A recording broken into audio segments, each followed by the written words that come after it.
polished mahogany box seemed to glow in the evening light.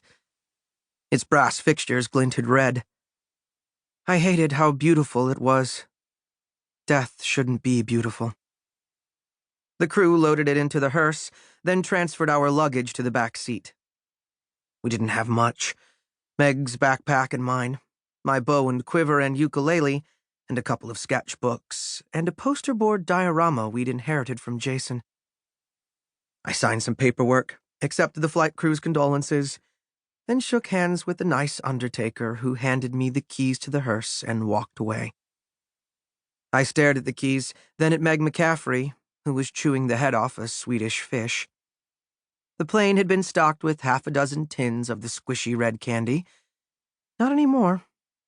Meg had single-handedly brought the Swedish fish ecosystem to the brink of collapse. I'm supposed to drive? I wondered. Is this a rental hearse? I'm pretty sure my New York junior driver's license doesn't cover this. Meg shrugged. During our flight, she'd insisted on sprawling on the Cessna's sofa, so her dark pageboy haircut was flattened against the side of her head. One rhinestone-studded point of her cat-eye glasses poked through her hair like a disco shark fin. The rest of her outfit was equally disreputable.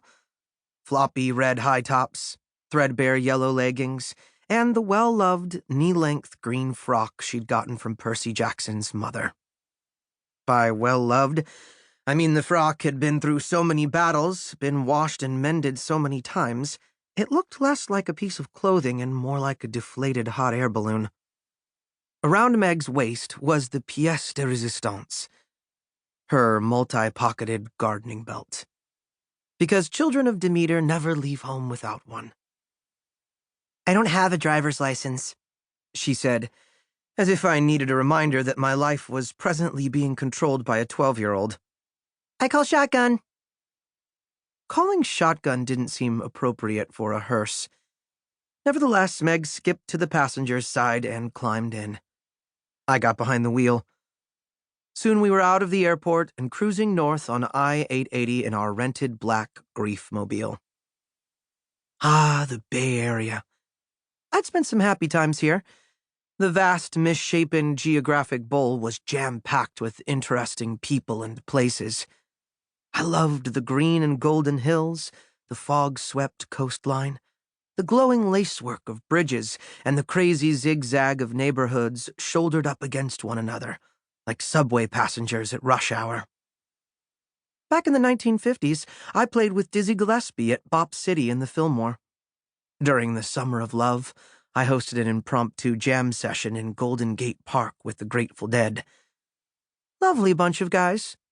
But did they really need those 15-minute-long solos? In the 1980s, I hung out in Oakland with Stan Burrell, otherwise known as MC Hammer, as he pioneered pop rap. I can't claim credit for Stan's music, but I did advise him on his fashion choices. Those gold lame parachute pants? My idea. You're welcome, fashionistas. Most of the Bay Area brought back good memories. But as I drove, I couldn't help glancing to the northwest, toward Marin County and the dark peak of Mount Tamalpais. We gods knew the place as Mount Othrys, seat of the Titans. Even though our ancient enemies had been cast down, their palace destroyed, I could still feel the evil pull of the place, like a magnet trying to extract the iron from my now mortal blood. I did my best to shake the feeling. We had other problems to deal with.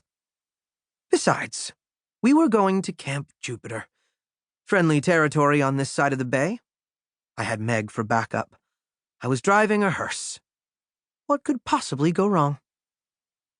The Nimitz Freeway snaked through the East Bay flatlands, past warehouses and docklands, strip malls and rows of dilapidated bungalows.